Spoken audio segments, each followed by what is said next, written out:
Hallelujah. Amen. Let us read a scripture.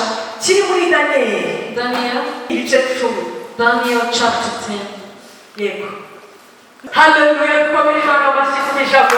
Let's thank for the Lord for His word. Daniel, he took time off and he said, he purposed in his heart to fast. He began with some words saying,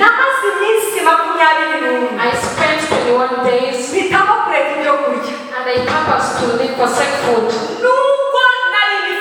Even though I had it at my disposal, even though I know it is good, but in my choices, in my decisions, I decided to forsake it. It's not because I didn't have it, and it's not because I don't know that it has nutrients. It is not because it's not because I didn't know that living food, forsaking food, my body will become weak. The meat was good, showering was good, eating was good, but for my decision, I decided to live. It means the things that were before me, I decided to replace them. The highest purpose, the highest reason I did that is because I was seeking the face of the Lord. Are we together? In a while I'll tell you that have a good day. Therefore, I ask you, let's be together in this short while. I will not say a lot of hallelujah. You're required to follow. And I know this word will touch you. Amen. I thought food meant the body to be big.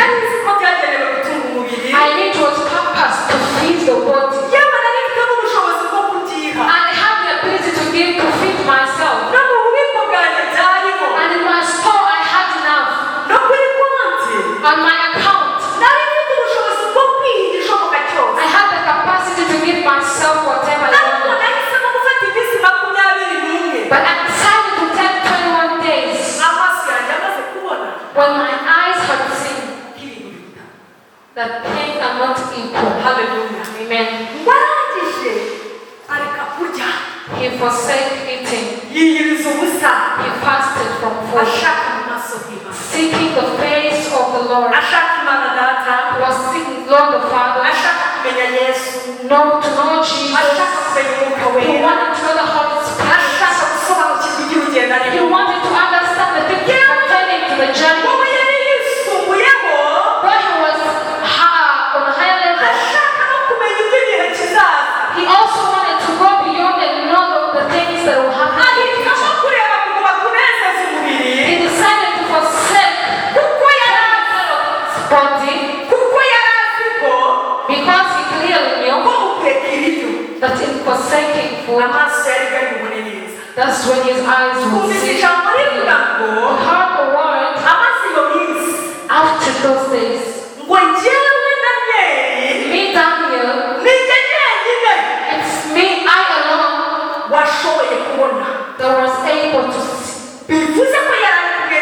Meaning he was together with other people. Hallelujah. Hallelujah.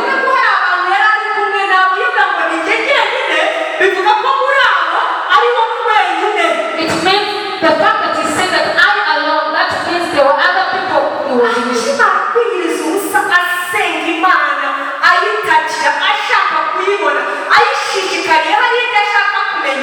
After fasting and praying and seeking God and asking things he wanted to know, his eyes were open. Hallelujah. Hallelujah. And then he saw great. Hallelujah. On seeing him, his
Jesus coming. abona Imana nyinshi, He saw the Lord. abona ubwami bwayo He buraza, saw his kingdom. aravuga ati yemwe And he said, ibi "Come on, ntibikiri bya bindi, the things are not usual. jewe ntawe ndiwe." I'm nothing." Baritura hasi, And he filled them. bakisunga baraza bamuhamura. And the man came and picked him up. Hallelujah. Baramubwira ati And he said to him, "Do not be iyo afraid." twasabye kwihisha ubusa, When we pray fast, muri twe in us hazamo ijwi comes a voice ritubwira ngo tells us wizamurwa, that do not be afraid, hagarara mu bundi do buryo, not shake, va muri kamere, come out, haguruka mu mwuka, stand up, va gusesagura bisanzwe, hagarara mu mwuka, and stand up, hagarara mu mugambi. stand and Ni preach. jyewe jyenyine I alone, nshaka kuramya, I want to reach jyewe jyenyine I alone, nshaka kukurikira. I want you to Mwana wanjye humura, Thou shalt not be igihe afraid. watangiriye gusenga, The time when you started to pray,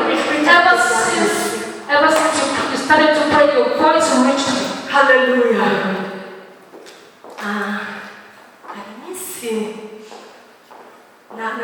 natumiye gusenga iminsi yigiyeho imbere, There's a plan to pray many days. noneho ni buyitangire, And when I was about to start, nari buyitangire ari ku cyumweru. I would start on Sunday. Imbaraga And on that day, I became weak. zo mu mubiri, I became physically kandi weak. twari dufite ibihe byiza, We had good times here. yuzuye umwuka wera. I was filled with the Spirit. Abaririmbyi bararirimba kukagira ngo bahagazweho n'abamarayika The ntibakiranuka. singers were singing and would think that Ijambo angels. ryari, The word was powerful. ariko mu mubiri imbaraga zirahari. But in my body, I was weak. Umutima urambwira, And the heart, my heart ese was. ushobora kujya gusenga iminsi ingana gutya, Can you really be able to pray such uhereye many mu wa days? mbere udafite imbaraga? When you start on Monday, being weak.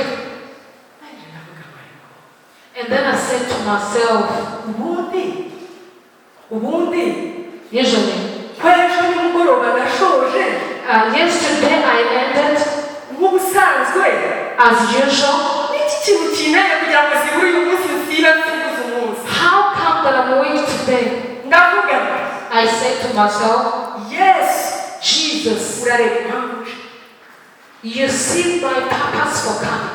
imbaraga zanjye nazo, I don't have energy, n'ibyo kurya nabishaka, and I really would wish to eat. ariko impamvu uje gusenga iminsi urayizi, But the reason I want to pray ntabwo now, ubizi, do you know? ndakwizeye, I trust you. n'imbaraga, Give me the strength. nitujya gusoza When you end, by the time ndabishoboye. I will be able. Tugeze amasaha yo gusoza amateraniro, When it was time to end the service, waka imbaraga mu mubiri, I was feeling weak. nari kujya ahantu ntabwo nari gusengera hano. I was going to go somewhere. I was not going to fellowship. Ije haza kubaho n'impamvu y'uko hari abantu runaka ncana n'abantu nari mfite imodoka, And I even passed somewhere with some people because I had a car. nari mvuze ngo reka njyeho muri biro, I had said, let me go and rest my mfate office imbaraga, and regain strength. gufata imbaraga ngende. When I regain my strength, I will go. Noneho hari impamvu y'uko ngomba no gufata amahugurwa ingendo And make. then came another program I had to do. Ndavuga ngo mana, And I said, Lord, impamvu uje gusenga urayizi, do you know the reason I'm coming for? biracyashoboka yuko ari nyuma yawe, It is still possible, even after this time, kandi imbaraga ntatangira. you can give me the strength and I start. Nagiye koko, I ended up going. natangira I started umunsi wa mbere, the first day. wapi, No. nsenga, mvuga, I prayed, I spoke, I ariko worshiped, imbaraga zanze. but I couldn't get the strength. Uwa gatatu, The third day, uwa mbere wahaye ku cyumweru, uwa gatatu the first was Sunday, the third day, bingoye, it was so difficult. uwa kane, On the fourth day, haleluya. hallelujah. Iyi Mana yacu, This hour now, ntabwo nyifashe gutya ngo nyikwereke, I'm not holding you ariko in subizwa mu mutima wawe, but in your heart, yibuke, remember ni it. Imana yo kwizerwa, It's a faithful ni God. Imana ishoboye, It's a God that is iminsi able. yanjye nayirangije, I end my day, finish icyo my nari day. narateguye, The days I had Imana planned, icugana nanjye, the Lord was speaking. mfite imbaraga, I was strong. nkaguruka, I would stand up. Imana I ikababona, would raise my hand. ibintu byose bishoboka, And I felt everything was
want to commune n'Imana Data. with God the Father. Imana ni umwuka. God is a spirit. N'abayisenga And those that pray baca mu nzira y'umwuka. go in the way of the Iyo spirit. ugendera muri iyi si gusa, When you walk in this world ukumva amajwi y'iyi si gusa, and listen to the voices of the ntawe Lord, urumva. you become dry. Ntugira ngo usabane You n'Imana don't yawe. have a communion with God. Ariko iyo wirije ubusa, So when you fast from food, Umwuka Wera the Holy Spirit araza akagutsinda. comes and makes you defeated. Yamara kugutsinda, When He defeats you, akaguha ibyiringiro, He gives you hope, akaguha imbaraga, He gives you power, akaguha He umunezero. gives you joy. Itara ry'Imana ribona uko rimurika mu mutima The wawe. light of God shines Iyo in your heart. wirije ubusa, When you fast from food, kuko mu mubiri ugira imbaraga nkeya. yes, the body becomes Ariko weak, mu buryo bw'umwuka, but in the spiritual realm, urakura, you grow, urazamuka. you elevate. Imana kandi ikakubwira ngo, And the Father says to you, komeza mwana wanje. continue, go ahead. Aho niho duhurira. That's where we meet. Umubiri ntabwo tuzahurirayo. Flesh will shine. Ariko mu kuwushaka, God is seeking you. izaza muri wowe. I will come upon Iyo you. twiyiriza ubusa, When we fast, amavuta yacu our anointing ariyongera. increase, Amatara yacu our light, arabona. our lamps light Amaso up, yacu arahumuka. our eyes are open. Danieli yabonye. Like when Daniel saw, Abandi duca bugufi. we are humbled.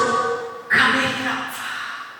Amen. The flesh dies. Haleluya. Amen. The nature of the flesh. Ikindi cya kabiri, The second thing, usabana n'Imana. you commune with God. Imana Data God the Father, yaremye umuntu. the one that created man, Ishaka ubusabane nayo. created him seeking that fellowship. Ishyiraho uburyo bwo gusenga. He put our prayer, our channel, Ariko buryo tuvugana nayo. as a channel that will speak with him. Ntabwo tuze kuyisaba umugati buri We gihe. don't come begging for bread alone, Ahubwo tunayisenga. but we also ask Kugira ngo ubusabane bwacu nayo our fellowship with him bwongere bugaruke. shall be rested. Haleluya. Amen. Kandi Imana imaze gusaba ubuzima bwacu. Our fellowship in our lives, Tuba abanyembaraga.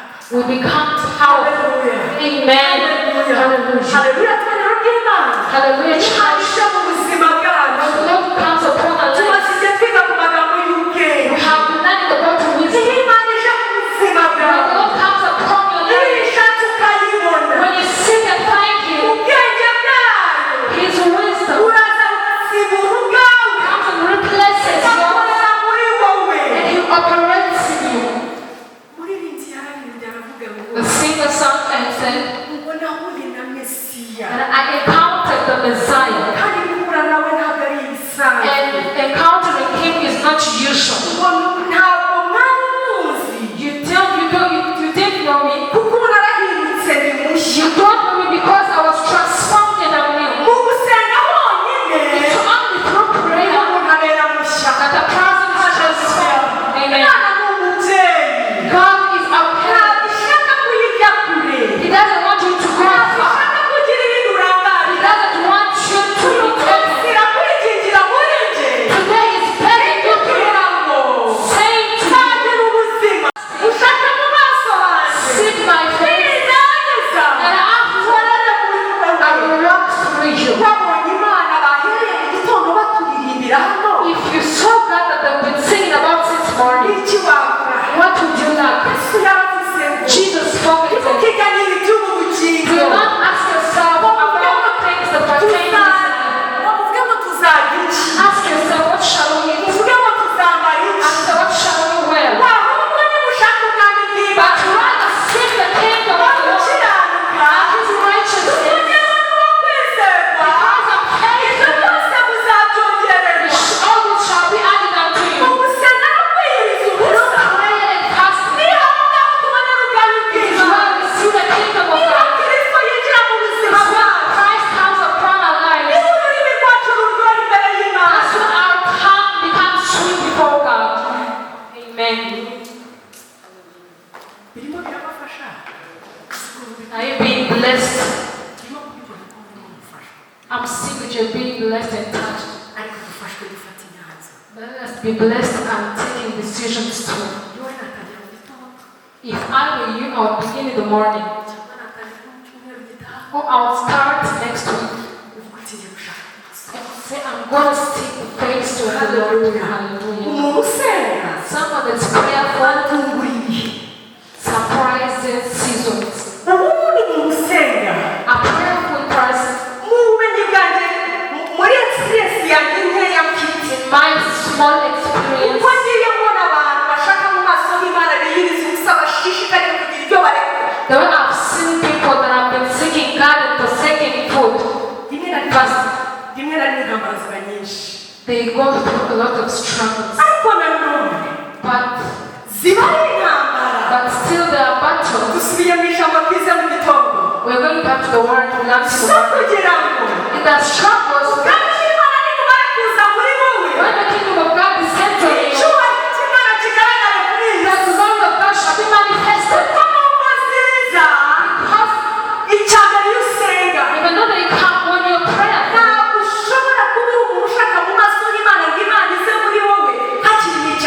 you can be someone that seeks God and God comes to you when you still have sin in your life, when you still have the nature of the flesh.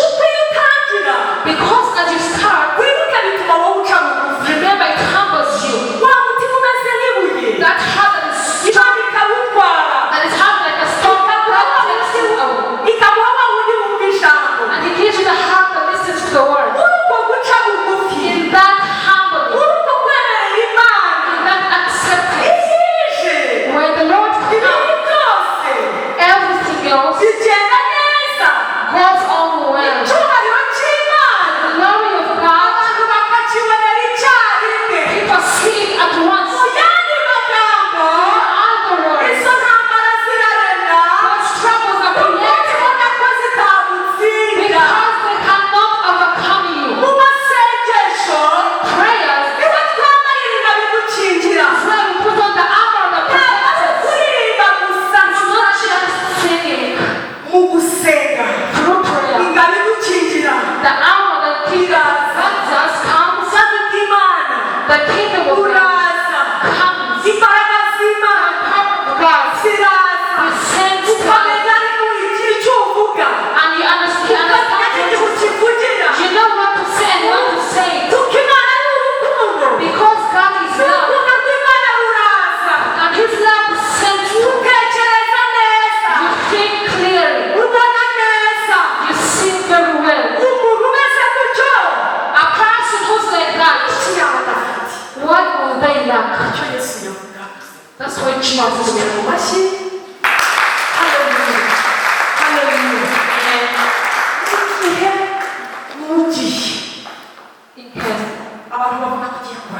In a time when people think you're done, when people see that you're done, you're finished, when you've been finished, when the kingdom of darkness thinks it has finished, if you're someone that seeks the face of God, you shall blossom. And whatever has been happening, you stand on the head. You shall be the valley. The power of God shall elevate and take you on the top of the mountain. Because through prayer, the power of the Spirit comes and elevates together with struggles, and they work together to bring you good. Amen. Hallelujah. The word of God says sorrows and there are many for the righteous, but the Lord delivers him from all.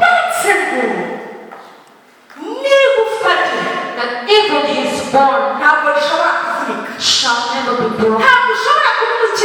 You cannot be a righteous person when you're not prayerful. It is not possible. Last time I was here,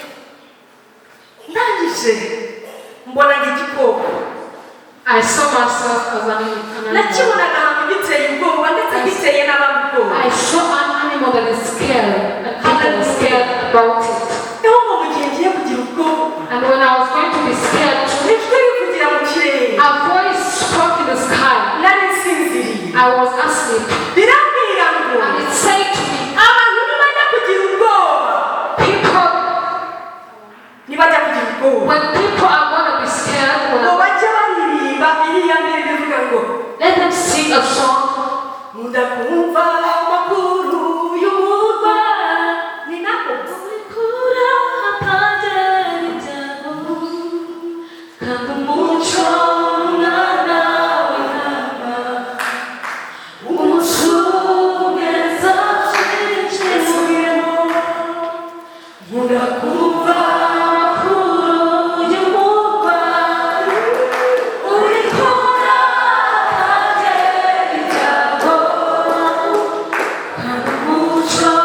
I saw myself going to buy fruits.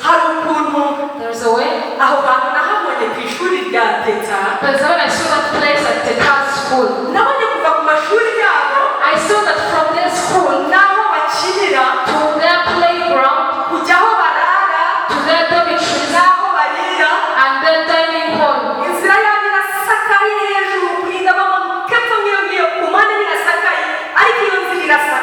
That way is roofed. It is covered.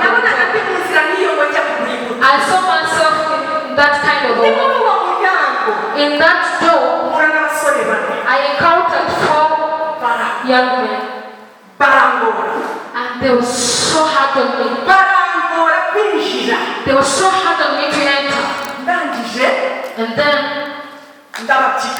I pushed them. Truly, it's just because it was in real life. Can I be able to push 4 young men at the door? I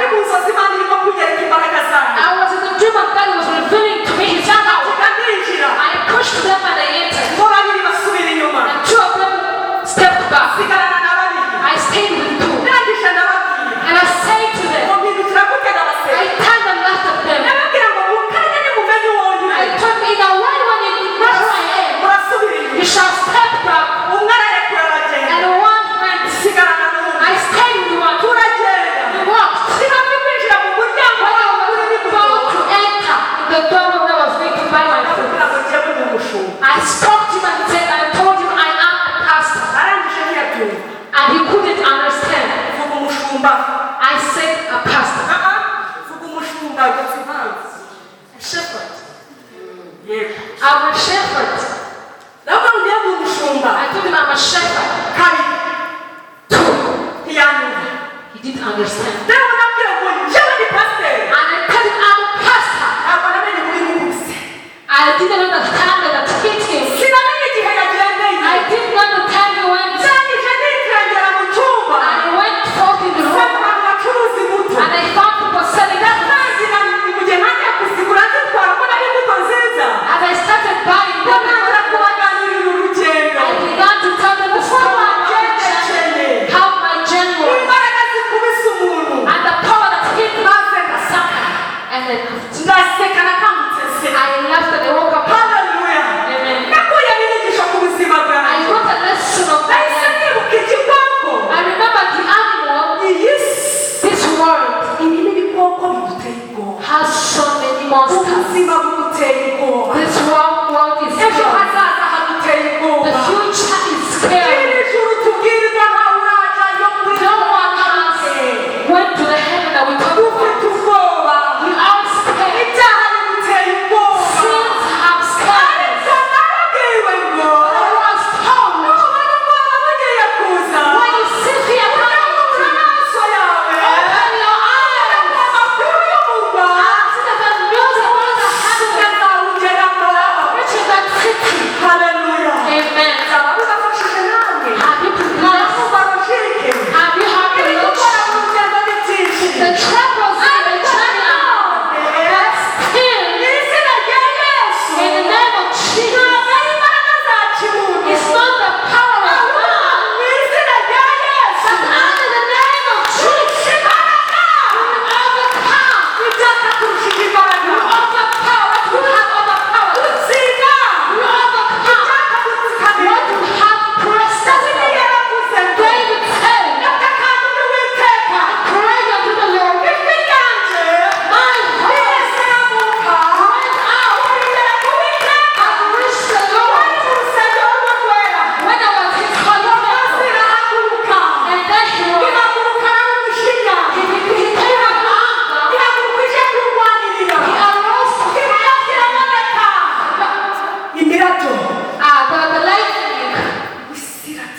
The lightning manifested and the earth shaked. When